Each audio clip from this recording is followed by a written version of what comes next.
에도 어김이 없이 모여 함께 찬양으로 섬겨주시는 우리 할렐루야 찬양대원을 위해서 함께 힘차게 격려의 박수 다시 한번 하겠습니다. 오늘부터는 과부와 재판장, 아주 잘 아시는 이야기일 거라고 생각하는데요. 이 비유 이야기를 가지고 함께 말씀을 나누려고 합니다. 제가 한 차례 이 자리에서 말씀을 드렸던 경험인데요. 제가 수련 목회자로 교회를 섬길 때였습니다. 같은 수련 전도사님들과 함께 북한산 초입에 있는 카페를 찾았던 적이 있었거든요.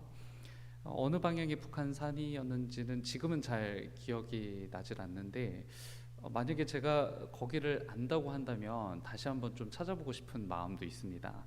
근데 그때 찾았던 카페는요, 전광수 커피라고 굉장히 좀 젊은 사람들한테는 유명한 카페였어요. 그래서 그 카페를 찾아서 커피를 마시고, 그리고 그 카페를 지나면 이제 북한산 초입을 만나게 되는데, 그 북한산 초입을 지나서 산을 오르기 시작하면 얼마 되지 않아서 큰 절을 만나게 되더라고요. 제 기억으로는 그때가 수능이 멀지 않은 날이었고요. 그래서 지금처럼 날씨가 굉장히 쌀쌀한 날씨였습니다. 아마 그 절에서는 기억하기로 수능 100일 기도회를 이어가고 있었던 것 아닌가 싶은 생각이 들었는데, 제게 굉장히 신선한 충격을 준 한 장면이 있었어요. 제가 사역하던 곳에서는 이제 이 수능 100일 기도회를 한다고 하면 아주 꼼꼼하게 준비해야 될 몇 가지가 있죠. 일단 오시는 분들을 따뜻하게 맞아야 될 공간이 준비되어야 될 거고요. 또 그분들을 대접할 수 있는 따뜻한 차와 그리고 간식을 준비해야 되겠죠. 혹시 또 춥다고 말씀하실 분들이 계실 수도 있으니까 담요나 방석 같은 것들도 준비를 해서 이분들이 최대한 편안하게 기도할 수 있도록 교회 차원에서 배려를 하는 겁니다. 그런데 저는 이 절에서 전혀 다른 광경에 화들짝 놀라는 건데요. 이 기도회를 하겠다라고 모이신 분들이 아주 외투를 두텁게 입고선 산사의 마당에 모여 있었고요. 제가 놀란 건 여기에 모이신 모든 분들이 기왓장을 사서, 저는 이 불교에서 기왓장이 어떤 의미를 가지고 있는지는 잘 모릅니다. 어쨌든 이분들이 하나같이 기왓장을 사서 이 기왓장을 바닥에 두고선 어디에 무릎을 꿇어요? 기왓장에 무릎을 꿇고 기도를 하는 거예요. 제가 그때 농사마 수련전도사님들한테 그런 얘기를 했는데요. 우린 졌다. 우리는 이 기왓장에 무릎을 꿇고 기도를 하는데, 우리는 이 방석을 놓고 담요까지 덮고서 기도하는 우리 그 개신교는 이미 졌다. 서울대를 가도 저 사람들이 가야 된다. 이제 이런 농담을 했던 적이 있습니다. 왜냐면요, 질문하지 않을 수가 없겠더라고요. 불교를 진리로 생각하는 저 사람들이 하고 있는, 나보다 더 열심히 써 보이는 불교 신자들이 하고 있는 이 기도와, 그리고 기독교를 진리로 믿고 있는 내가 한다는 이 기도, 이 두 기도가 어떤 차이가 있는 것일까? 사실 생각해 보면 두 종교 모두 수능 100일 기도의 목적은 같거든요. 불교 신자들도 그리고 기독교 신자들도 모두 입시 성공을 기원하는 거 아니에요. 내 자녀가 좋은 대학 들어가면 좋겠다, 내 자녀가 좋은 회사 취업했으면 좋겠다 라는 게 이 기도의 목적 아니냐고요. 아마 화들짝 놀라실 겁니다. 입시 결과를 들춰보진 않았지만요, 왜냐하면 거기에서도 입시에 성공했다고 자부하는 사람들이 분명히 있을 거란 말이죠. 여기에서 서울대를 보내는 것처럼 이 불교 사찰에서도 자신의 자녀들이 서울대에 갔다고 자부하는 사람들이 분명히 있을 거란 말이에요. 이쯤에서요, 교회학교 담당 목사로서 수험생들을 위해 기도하는 모든 분들에게 드려야 될 말씀이 하나 있습니다. 우리는요, 분명 우리가 기도하고 있는 아이들의 입시 성공을 위해서 기도해야 되는 게 맞죠. 그러나 그게 기도의 이유가 되거나 기도의 목적이 되거나 기도의 전부가 되는 것은 아니라는 걸 말씀드리고 싶습니다. 우리가 수험생들을 위해서 기도하는 이유가 단지 입시 성공에만 있다고 한다면요, 저 산에서 지금도 기왓장에 무릎을 꿇고 기도하고 있는 불교 신자들과 별다를 바 없는 기도를 드리는 것과 다름이 아니다 라는 것을 우리가 인지할 필요가 있다는 것이죠. 우리의 기도는 이처럼 대체적으로 청원으로 구성이 되죠. 그래서 우리 기도의 목적 자체를 청원으로 이해하는 경우도 적지 않습니다. 그러니까 하나님께 무언가를 요청하는 시간이 기도의 시간이라고 생각하는 것이죠. 또는 우리의 상황을 혹시 하나님께서 면면히 모르실까 봐 우리의 상황과 형편을 면면히 알려드리는 시간으로 볼 수도 있겠습니다. 물론 이 하나님께 청원하는 것을 잘못되었다고 말씀드리려는 건 아니고요. 우리는 아버지 되시는 하나님께 무엇이든지 구할 수 있고요. 하나님은 그런 우리에게 가장 좋은 것으로 갚아주시겠다라고 이렇게 약속을 하셨단 말이에요. 베이직 교회의 조정민 목사가 쓴 왜 기도하는가라는 책에서요, 조정민 목사는 그 기도의 유형을 크게 두 가지로 소개하거든요. 기도의 한 가지 유형은 요구형이고 기도의 또 한 가지 유형은 교제형이 있다라고 이렇게 말합니다.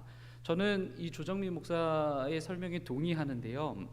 우리는 인격적인 하나님 앞에 서서 기도할 때 인격적 하나님이요, 그러니까 우리와 대등한 관계로 서 있기를 원하시는 하나님 앞에서 기도할 때요, 그때 그 기도의 대전제는 하나님과의 교제가 되는 거고요.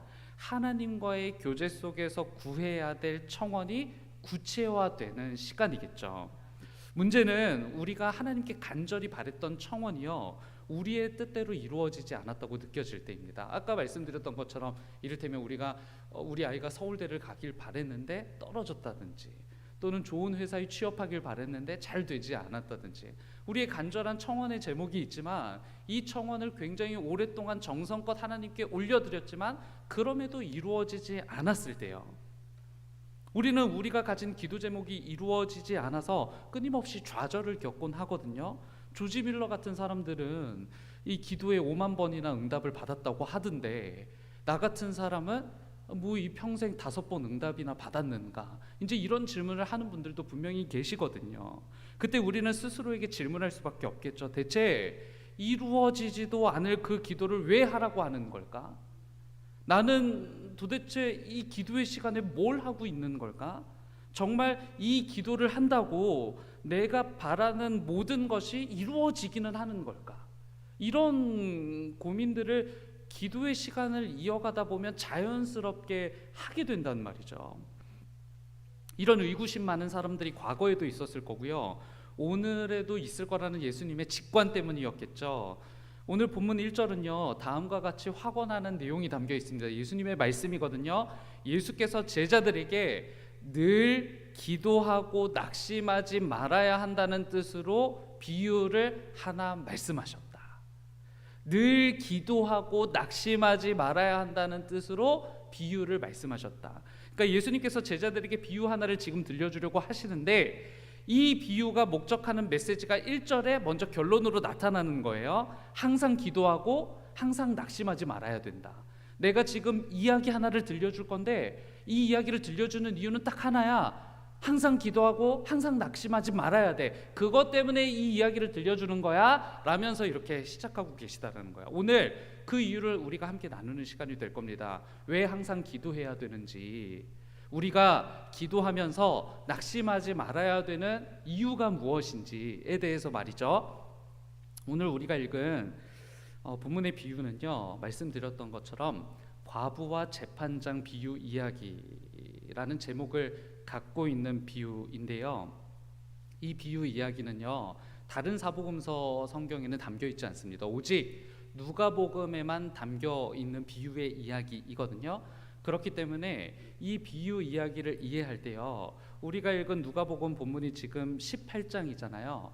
이 18장까지에 이어지는 누가복음의 이야기 중 17장을 동시에 이해하면 오늘 본문을 이해하는데 크게 도움을 받을 수가 있습니다. 이 비유 이야기는요, 앞선 17장에서 예수님께서 뭘 말씀하시냐면 재림에 관해서 가르쳐 주셔요. 그러니까 이 18장 비유 이야기를 말씀하시기 전에 17장에서는 예수님이 종말에 관한 이야기, 재림에 관한 이야기를 하신단 말이에요. 보세요. 17장 30절을 보시겠어요? 이렇게 기록하죠. 인자가 나타나는 날에도 그러할 것이다. 즉 예수님께서 다시 오시는 날 어떤 일이 있을 것인지에 대한 예고 끝에 이 비유 이야기가 담겨 있단 말이에요. 그리고 이어지는 17장의 묘사들을 보시면요, 사뭇 긴장감이 넘치기까지 합니다. 갑작스런 파멸과 멸망을 경고하기도 하고요, 죽음과 부패라는 섬뜩한 관격을 묘사하는 데서 그 메시지가 절정에 이르게 되는데 17장 37절을 보세요. 이렇게 기록합니다. 주검이 있는 곳에는 또한 독수리들이 모여들 것이다.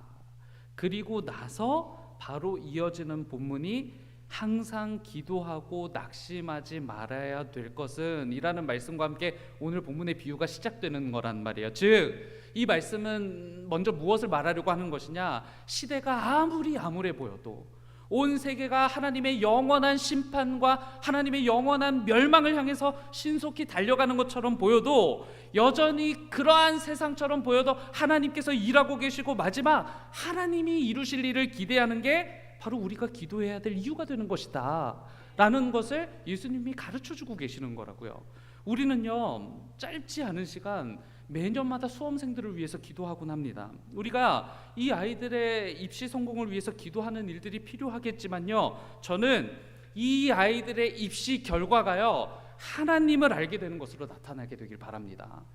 이 아이들의 입시 결과가 하나님을 떠나는 것으로 나타나는 것이 아니라 이 아이들의 입시 결과가 하나님을 알고 하나님을 받아들이게 되는 입시 결과가 되길 바란다는 거예요. 제가 이 아이들을 위한다고 할 때요, 이 아이들을 위해서 기도하자고 하잖아요.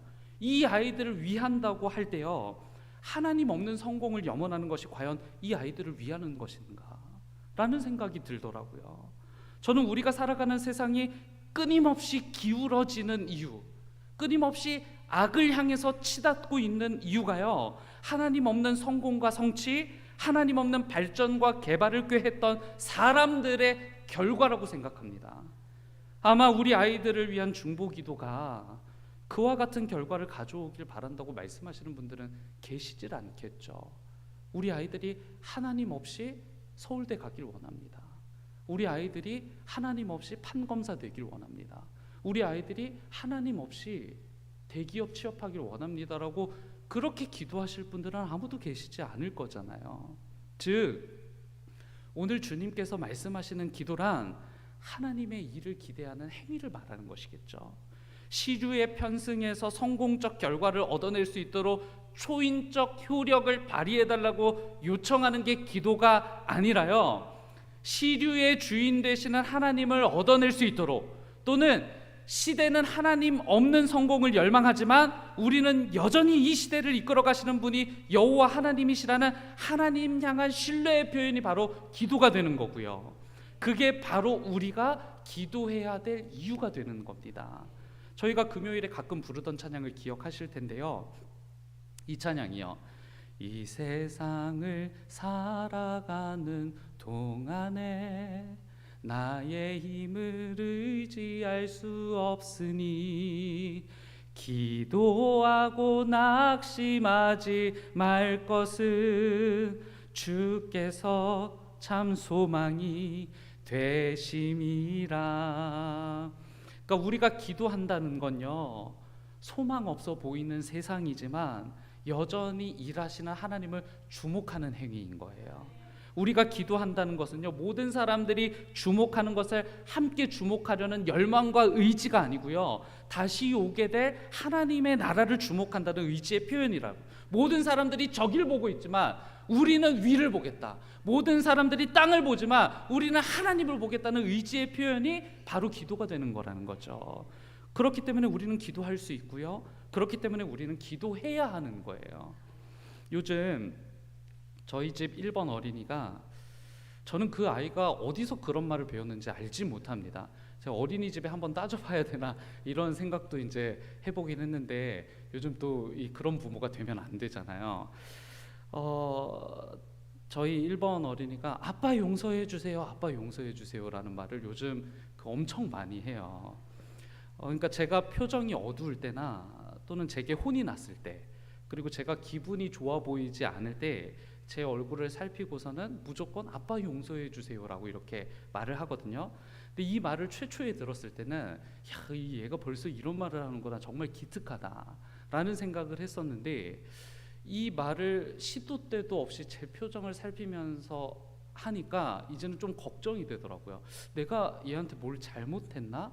내가 얘한테 뭘 실수를 했을까? 왜 이런 표현을 하는 것까 싶은 걱정도 되고, 그러다 보니까 마음 한편이 불편해지더라고요. 근데 정말이지 저는 이 아이들을 통해서 신앙의 면면을 살펴보게 되는데요, 제가 오늘 말씀을 묵상하다가 문득 그런 생각이 들더라고요. 이 1번 어린이가 내게 용서해달라는 말을 할 때 이 아이는 정말 내게 용서의 효력을 기대하고 말하는 것일까? 그러니까 조금 더 쉽게 말하자면, 이 아이는 정말 이제 아빠 용서해 주세요 라는 말을 하면서 아빠에게 단지 용서 받았다는 느낌을 받고 싶은 걸까? 라는 생각을 해보게 되더라고요. 저는 어떻게 결론을 내렸느냐면요, 이 아이가 아빠라는 존재에게 용서해 달라는 청원을 하고서는 기대하는 것이 아빠의 용서일 수도 있겠지만요, 저는 이 아이가 제게 용서를 구하는 이유가 딱 한 가지라는 생각이 들더라고요. 이 아이는요, 자기가 여전히 아빠의 딸이라는 증거가 필요한 거예요. 내가 여전히 아빠의 사랑을 받고 있다라는 증거가 필요한 거라고요. 그러니까 아빠의 용서, 아빠의 사랑이 자기가 잘못했지만, 자기가 실수했지만, 자기가 아빠를 화나게 했지만, 그럼에도 아빠의 사랑은 여전히 이어지고 있다라는 증거가 필요하기 때문에 아빠에게 계속 용서를 확인받고 싶어 하는 거라는 거죠. 그러니까 이 관계성을 다시 확인해 보고 싶은 겁니다. 억울한 일을 당했던 과부가요, 소망을 품고 찾았던 한 사람이 있는데 그게 누구냐면 재판장이에요. 우리는 종종 이 성경의 비유에서 재판장과 같은 어떤 직위, 이름, 그러니까 이를테면 임금이나 왕이라는 표현을 발견하면 이것은 예수님을 말하는 것일 것이다, 또는 하나님일 것이다 라고 지레 짐작을 하는데, 2절을 보세요. 재판장에 대한 설명이 이렇게 기록되어 있죠. 하나님을 두려워하지 않고 사람을 무시하는 한 재판장이 있는데, 그러니까 이 비유에서 말하는 재판장은 지금 하나님을 말하는 거예요? 하나님이 아닌 거예요? 하나님이 아닌 거예요. 하나님을 뜻하는 게 아니라고 지금 2절이 가르쳐 주는 거죠. 그야말로 비유에 등장하는 한 인물로서 묘사가 되고 있는 겁니다. 즉 이 비유 이야기는요, 하나님께 때를 쓰듯 강청하면 무엇이든지 이룰 수 있다라는 형태의 기도를 말하려고 하는 비유가 아니라는 거예요. 그냥 막 때를 쓰고 강청하고 과부처럼 자주 찾아가서 기도하면은 이루어지게 될 것이다라는 비유를 말하려는 게 아니라는 걸 2절이 가르쳐주고 있는 거죠. 말씀드렸던 것처럼 이 비유 이야기에 등장하는 과부는요, 원통한 일을 당한 것 같아요. 그리고 이 일을 스스로 해결해 보려고 했지만 아마 뜻대로 되진 않았던 것 같고요. 그래서 자신의 원한을 실제로 해결할 수 있는 한 인물을 찾은 것인데 그게 바로 재판장이었다는 거예요. 그런데 우리가 잘 아는 것처럼 이 유대의 로마 식민 시절, 이때 이스라엘의 관료들은요, 거의 모두 타락하고 부패한 사람들이었습니다. 그래서 이 중동의 눈으로 본 예수라는 책에 보시면요, 당시 관료들의 상태를 이렇게 표현합니다. 그들은 하나님의 권위를 인정하지 않고 사람들을 존중하지 않습니다. 그때 당시 관료들의 상태가 이와 같았다는 거예요. 이것은 오늘 비유에 등장하는 재판장 스스로에 대한 평가를 통해서도 확인하게 되는데요, 재판장이 스스로를 어떻게 평가하냐면요, 4절입니다. 4절을 보세요. 내가, 재판장을 뜻합니다. 내가 하나님을 두려워하지 않고 사람을 무시하나. 재판장 자기 자신이 스스로를 그렇게 평가하는 거예요. 나는 하나님도 두려워하는 사람이 아니고 나는 사람도 두려워하는 사람이 아니다 라고 스스로를 평가했던 거예요. 바클레이 성경 주석에서도 이 재판장에 관한 이야기가 나타나는데요, 이렇게 기록합니다. 공식적으로 그들의 명칭은 다야나 게제롯인데 이는 형벌을 부과하는 재판관이란 뜻이었다. 그러나 대중은 그들을 다야네 게젤롯이라고 불렀는데 이는 강도 재판이란 뜻이었다.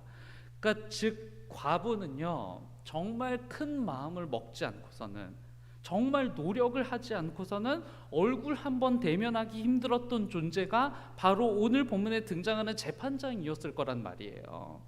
이 비유는요, 바로 하나님이 여기 이 비유 이야기에 등장하는 재판장과는 전혀 다른 분이시라는 이야기를 전하고 있는 비유가 바로 오늘의 비유가 되는 겁니다. 우리는 종종 이 비유의 이야기를 통해서 하나님께 강청하는 기도를 드리면 반드시 이룰 수 있다는 잘못된 메시지를 전해 듣기도 했었는데요, 그와 같은 비유 해석은 무리가 있습니다. 하나님은 이 비유에 등장하는 재판장처럼 우리의 청원을 기차하나 하시는 분이 아니시잖아요. 하나님은 이 비유에 등장하는 재판장처럼 우리의 청원을 이루어 가실 때 어쩔 수 없이 이루어 가시는 분이 아니시죠. 이 비유는 이와 같은 재판장과는 전혀 다른 하나님에 대해서 이야기를 하려고 하는 비유라는 것이죠. 정말이지 과부가 각고의 노력을 기울여서 만나려고 하지 않으면 얼굴 한번 대면하기 힘든 재판장을요, 결국 과부가 만났다라는 이야기로 이 이야기가 시작되거든요. 과부가 재판장을 만날 수 있었던 이유는 한 가지입니다. 그것은요, 아무리 멸시받는 과부라고 하더라도요, 그가 가진 권한이었고 그가 가진 권리였기 때문이에요. 재판장을 만날 수 있었던 이유가요. 그리고 재판장은 과부를 맞아야 될 의무가 있었기 때문이죠. 과부가 재판장을 찾았다는 것은요, 상호 관계에 대한 이해가 뚜렷했다라는 것을 말하거든요. 그러니까 과부가 만약에 이와 같은 생각을 하면 아마 재판장을 찾지 못했을 겁니다. 내가 감히 재판장을 찾아갈 수 있을까? 내가 재판장을 찾아갔을 때 재판장이 날 받아줄까? 재판장이 내 얘기를 들어줄까? 라는 생각이 앞섰다면 그녀는 재판장을 찾아갈 수 없었겠죠. 그는 재판을 받을 권리가 있었고 재판장을 찾을 권한이 있다는 것을 스스로 알고 있었고 확신했다는 거예요.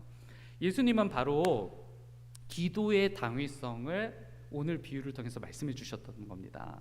저희 집 1번 어린이가 용서해 달라는 청원을 거침없이 할 수 있었던 이유가 뭐겠어요?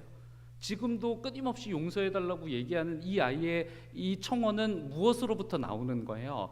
아빠와 자신의 관계에 대한 이해가 분명한 거라고요. 혹시라도 자신이 망쳤을지 모른다는 그 관계성을 회복하길 바라는 어린아이의 표현이라는 거죠. 과부가 재판장에게 청원을 할 수 있는 이유 역시 마찬가지라고요.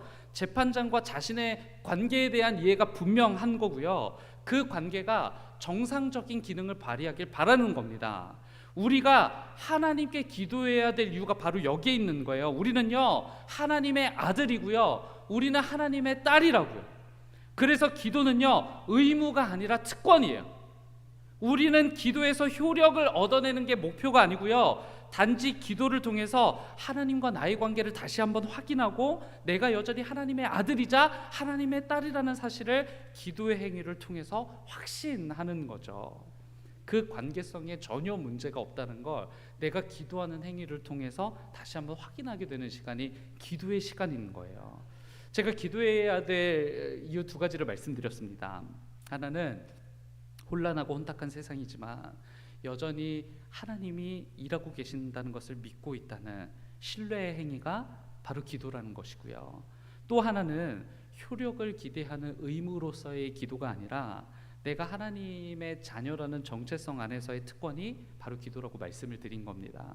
그렇기 때문에요, 우리가 하나님께 드리는 기도의 결론이 반드시 향해야 되는 지점이 있습니다. 기도가 향해야 되는 결론이 있습니다. 아까 찬양의 그 마지막 구절이거든요. 하나님의 꿈이 나의 비전이 되고 예수님의 성품이 나의 인격이 되고 성령님의 권능이 나의 능력이 되길 원하고 바라고 기도합니다.